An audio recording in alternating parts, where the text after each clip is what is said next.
আজকে একটা বিশেষ চাঞ্চল্যকর ঘটনা এবং সেই ঘটনার রহস্য উদ্ঘাটনের প্রেক্ষিতে আমি আপনাদের সামনে হাজির হয়েছি। আমার সাথে উপস্থিত আছেন আমাদের এডিসি মিডিয়া ওবায়েদ এবং উত্তরা জোনালেসি সাদ্দাম। যে বিষয়টা নিয়ে আমি আপনাদের সামনে উপস্থিত হয়েছি এটা একটা ছিনতাই মামলা রহস্য উদ্ঘাটন। ছিনতাইয়ের ঘটনাটি ঘটে গত 21 নভেম্বর তুরাগ থানাধীন পুরাতন থানা রোডের তারা মার্কেট সংলগ্ন একটা বাসার নিকট। সেদিন আনুমানিক সকাল 10 ঘটিকার সময় ভিকটিম সাথী রানী তার শিশু সন্তান বিজু রানী সহ তার ভাসুরের বাসায় যাচ্ছিলেন। এই সময় ঘটনাস্থলে হঠাৎ এক যুবক উপস্থিত হয় এবং তার নিকট থাকা একটা বোতল থেকে কিছু তরল সদৃশ বস্তু ছুঁড়ে মারে ভিকটিমের গায়ের উপরে। পরবর্তীতে জানা যায় সে প্রকৃতপক্ষে অ্যাসিড নিক্ষেপ করেছিল এবং অ্যাসিড নিক্ষেপের মাধ্যমে ভিকটিমকে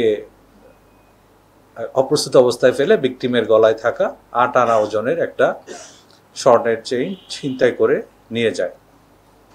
পরবর্তীতে এই ঘটনার উপর ভিত্তি করে উত্তরা থানায় একটা মামলা হয় এবং উত্তরা থানা মামলাটি তুরাগ থানায় একটা মামলা হয় এবং তুরাগ থানা সেই মামলাটি তদন্ত করে।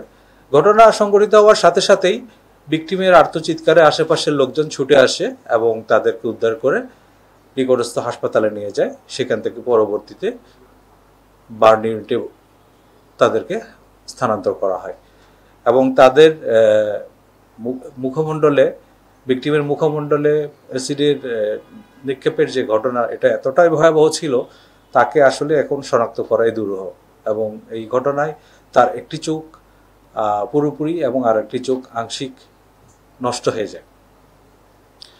ঘটনা ঘটার পরে তুরাগ থানা পুলিশ যিনি অপরাধীকে গ্রেফতারের জন্য অভিযান শুরু করে এবং ঘটনাস্থলের আশেপাশের যে সিসি ফুটেজ সেগুলো সংগ্রহ করে সেই সিসিটিভি ফুটেজ থেকে মূল যে অভিযুক্ত নাইম ওরফে শাহিনকে শনাক্ত করে। তার বাসা ছিল ঘটনাস্থল থেকে 2 কিলোমিটার দূরে।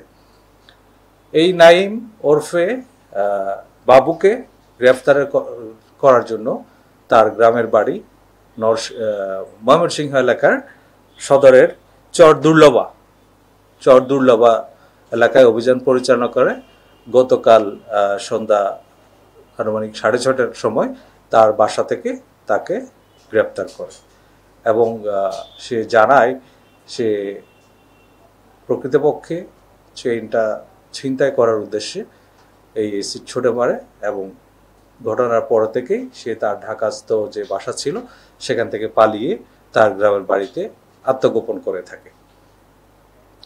এই অবস্থায় আমরা তাকে গ্রেপ্তার করে ঢাকায় নিয়ে আসি এবং তার বিরুদ্ধে যে পরবর্তী আইনি কার্যক্রম সেগুলো এখন চলমান রয়েছে।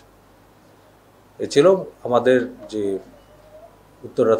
তুরাগ থানার যে ঘটনা সেই ছিনতাইয়ের ঘটনার রহস্য উদ্ঘাটন এবং যেহেতু এখানে একটা ভিন্ন রকমের মডাস অপারেন্ডি ছিল সেটা আমরা খুব গুরুত্ব দিয়ে তদন্ত করি এবং তদন্ত এখনো প্রক্রিয়া দিয়ে চলমান রয়েছে এবং এক্ষেত্রে যিনি